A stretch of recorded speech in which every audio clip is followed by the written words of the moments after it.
The first game I want to talk about, though, that happened tonight is actually the late game, the last game that occurred over the course of the evening. The Phoenix Suns against the Los Angeles Lakers. They played two really competitive quarters. It was a 62-60 game going in to halftime. It was competitive for the first like 3-ish minutes of the third quarter, and then the Suns just completely put their foot on the gas and dominated. And part of this was they got hot shooting. Part of it was that Devin Booker really took over here in this later portion of the game. You got to see a lot of different kind of things happen here. And look, we love what the Phoenix Suns can do. Kevin Durant returned in this game. Kevin Durant was really good in the first half, just didn't have to go crazy in the second half. It was largely everybody else around him that was able to really handle business.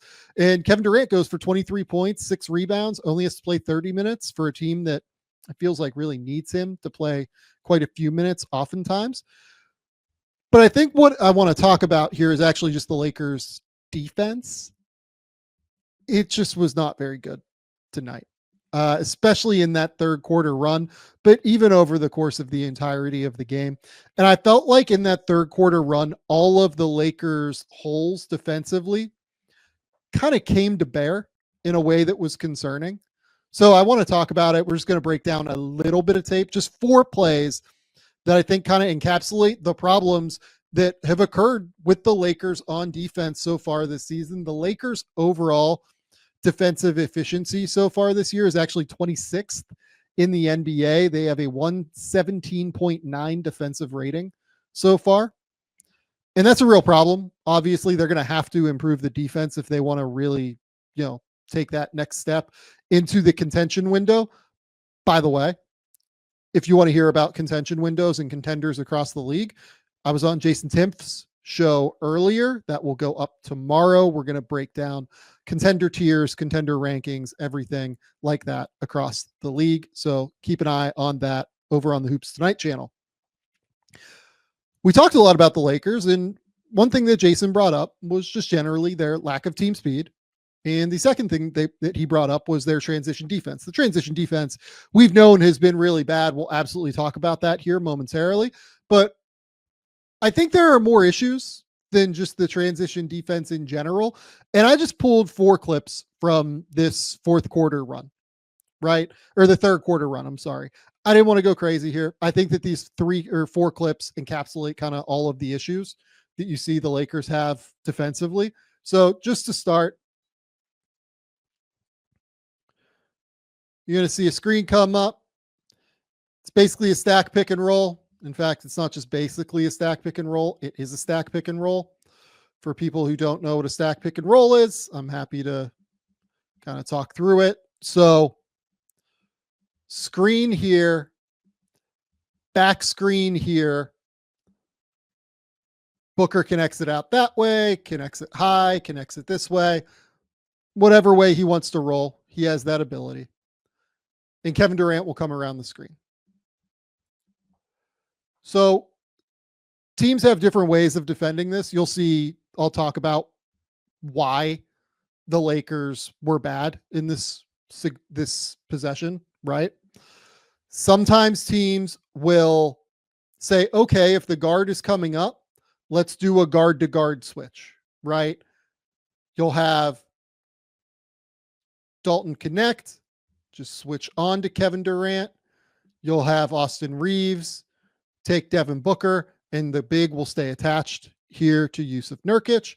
You can play in drop with the second defender here. So that would be Dalton Connect being responsible for drop coverage. You can just have Austin Reeves fight around and try and get all the way back in that circumstance. There are a lot of ways to do this. What the Lakers decide to do here, as you'll see, is they want to play drop. How do we know that they want to play drop? Dalton Connect, it looks like, has no idea that this is a stack pick and roll. He is looking this way. AD is literally pointing to him saying, hey, you got to get over. You got to get over. They're playing drop here because Austin has fought over the screen. And this is just a total blown coverage from Dalton Connect. So Connect eventually looks over and he's like, oh shit, I've made a mistake. You can see AD like hands out at his sides, like, hey, like, what are you doing here? What's going on? The communication, Dalton Connect's been an issue defensively this year in general.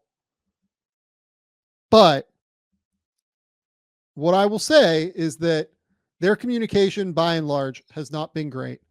Really, what you're hoping for here is for Dalton Connect to call out from behind, hey, screen behind for AD. AD can call out, hey, we want to cover this a different way, talking back and forth. It seems like there was something that was broken here. There's just no reason for Dalton Connect to be looking this way at this point when Kevin Durant is coming around the screen this way. Easy bucket, miscommunication. My Doer jeans are truly my favorite piece of clothing that I own right now. They sent me out a pair of jeans and they are fantastic. I've been wearing these things everywhere that I can whenever I go out of the house. They're so comfortable. They look great. They feel great. They're stylish. They're versatile. You can wear them in a lot of different situations. They are fantastic, fantastic jeans. Doer is built for doing with styles of stretch performance denim and lifestyle apparel for everyone in every season. Doer has you covered for the colder winter months with fabrics like a fireside denim, which is interwoven with fleece for warmth without too much bulk. Plus, Doer's clothes are sustainably crafted to last. They're going to be a staple in my closet for years. I am going to try and get them to send me more clothes out, in all honesty, because they have been so good. I love my Doers, and I'm sure you will too. Check out Doers flagship stores in LA or Denver, or shop online at shopdoer.com/game theory. That's shopduer.com/game theory. Right now, my listeners are going to get 20% off your first purchase when you use that exclusive URL. Don't wait. Get 20% off at shopdoer.com/game theory. Here, transition defense. I wanted to talk about the transition defense that has been a substantial issue throughout the course of the season. This one's going to be LeBron. LeBron ends up just kind of backpedaling softly here, right? He's just kind of going slow. No worries. Here, he's looking at Tyus Jones.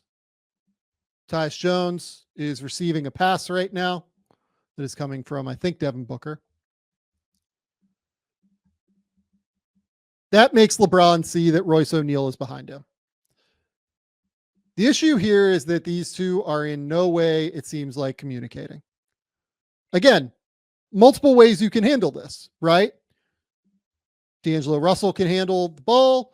LeBron can shoot around. Given that they're still over half court, D'Angelo Russell can sprint back. LeBron can take the ball. There are multiple ways. The problem is there's just no communication. Nothing here. And it's a wide open three for Royce O'Neal. Can't happen. So here, this one is just D'Angelo Russell getting beat, right? One issue for the Lakers this year has been a lack of athleticism on the perimeter to be able to cover ground defensively and to be able to stop dribble penetration. I have thought D'Angelo Russell has been quite poor in general throughout the year. Tonight was no different, I didn't think. So here, he just gets beat. To me, this is probably an overhelp, given that AD is right here, Christie is here. I don't think there's really a reason for Rui to be jumping into the corner or from the corner here to get all the way up to the elbow. I'll hear out. Like if the Lakers have like a different principle there where they want him to help so that AD stays around the corner. Maybe you have AD shoot out to the corner then, and you have this guy here to be able to guard 1-on-2. Typically, you don't want to guard 1-on-2 around the rim, though. And typically, you want to keep your big around the basket in general. To me, this is in all likelihood a significant overhelp from Rui, but the overhelp happens because D'Angelo Russell just gets beat off the bounce here. Can't get beat off the bounce. Can't get beat off the bounce. You can say, oh, that's Devin Booker. That's top 15 team in the league, top 15 player in the league. You're going to play those guys in the playoffs. You have to stay in front of them. Sorry, guys. That's the reality. And then finally, 6 seconds left here. Russell just gets beat backdoor. They actually do a fairly decent job containing this. They call out the switch here. Maybe it's Peel. Maybe they're switching everything. I'm not in the huddle. I don't know. Christie does a decent job containing, but I don't really blame Dalton Connect for being available here in help just in case.